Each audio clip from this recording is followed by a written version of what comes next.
Today we are going to talk about exponential growth and decay. Exponential growth and decay, that means you have that roller coaster shaped graph that goes up or goes down. Growth means it's going up, decay means it's going down. So when a number grows or shrinks exponentially by the same percent over a period of time, you can use this formula. Anytime you have exponential growth or decay, this formula works. F of t equals, I'm going to write it and then explain what everything means. A parentheses 1 plus or minus r to the t power. Okay, let me explain what everything is. Your A is your amount that you started with, your original amount. So I'm going to write that in. So if you start with $5,000, that's where your $5,000 would go. Your 1 is just the number 1. You would use a plus if it is growing. You would use a minus if it is shrinking or decaying. Your R is your rate. That's your rate, and that would be as a decimal. So we'll talk about what that will look like in a minute. Your T is your time, so the amount of time that this is growing or decaying. So let's do an example. So if we read the first example together, it says the owner of a convertible sold the car at an auction. He bought it 20 years ago when its value was $11,000. The value of the car increased at a rate of 6.9% per year. What is the approximate value now of the car, the value now of the car, rounded to the nearest dollar? So we need to decide if this is growth or decay. The keyword increase means it's going up. So when we do our formula, we're going to use our plus sign. So we're going to start off F of t. T is our time. Our time is going to be our 20 years. So I'm going to go ahead and write F of 20 equals. A is your amount. The amount of the car, that is your A, 11,000. So we're going to put 11,000 here. In parentheses, we're going to have 1. We said increase, so it's going to be plus. Now, the rate is our 6.9%, but we cannot put 6.9. We need to change 6.9 to a decimal. So if I have 6.9% to change it to a decimal, I'm going to move it 2 places to the left. 1, 2. What do I do when I need an extra space? I add a 0. So this is the same as 0.069. So that's what's going to go in here for our rate. And our time is our 20. So we're going to grab any calculator. I happen to have the graphing calculator on me. Don't know if you can see the screen, but I'm going to type this in. So 11,000, 1 plus 0.069 to the 20th power. And any calculator would show you this answer. And since we're talking about money and it says round to the nearest dollar, our dollar stops at 7. We look past the 7. Since the 9 is 5 or higher, we're going to change that last 7 to an 8. So the answer is $41,778.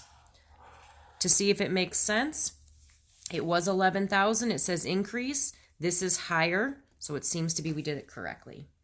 Next example, it says a print shop. Daniel's Print Shop purchased a new printer for $35,000. I'm going to add that in.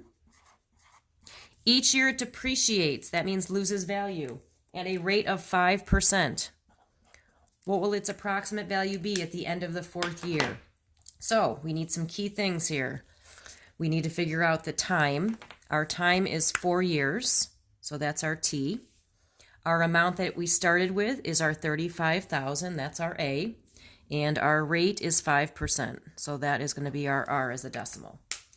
All right, so instead of F of t equals, it's going to be F of 4 equals. Instead of A, our amount, we're going to put 35,000. In parentheses, it's going to be 1. Now, we need to figure out if it's plus or minus. The word depreciates, that means loses value, so we're going to be using a minus. So minus. Our rate is 5%. I have to figure out what 5% is as a decimal. So to do that, I'm going to move the decimal over 2 places. It was here since we don't see it. 1, 2. If we move it 2 places, we need to add a 0. So it's going to be 0.05. And our time again was 4. So we grab our calculator and we're going to type in 35,000 1 minus 0.05 to the 4th power. And it says, does not say anything about rounding, so we're going to round to the nearest cents, and that's the furthest we can go. So I don't know if you can see that, but our 100th spot is a 1. That's where we'd stop. So we look next to it. That's an 8. Since that's 5 or higher, we're going to round it up to a 2. So our answer is $28,507.72. And it's lower than the original, and we wanted it to be lower, so it seems to be okay. Last one we're going to practice. You put $250 into a savings account that earns 4% annual interest, compounded yearly. That means you get that 4% per year. You do not make any deposits or withdrawals. How much will your investment be worth in 5 years? Investment is your money. So let's figure out our values here. Our A is our amount, our 250. Our time is 5 years, so that's going to be our T. And our rate is the 4%.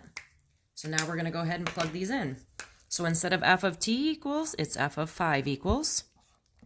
Instead of A, it's going to be 250.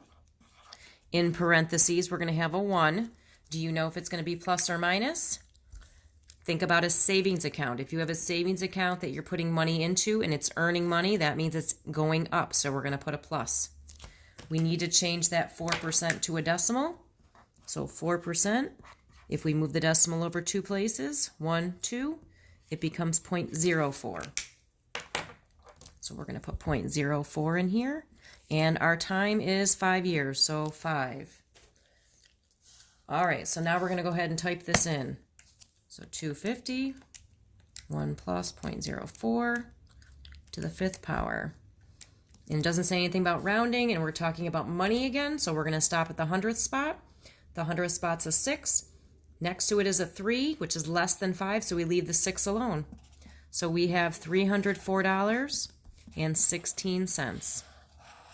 So that is exponential growth and decay.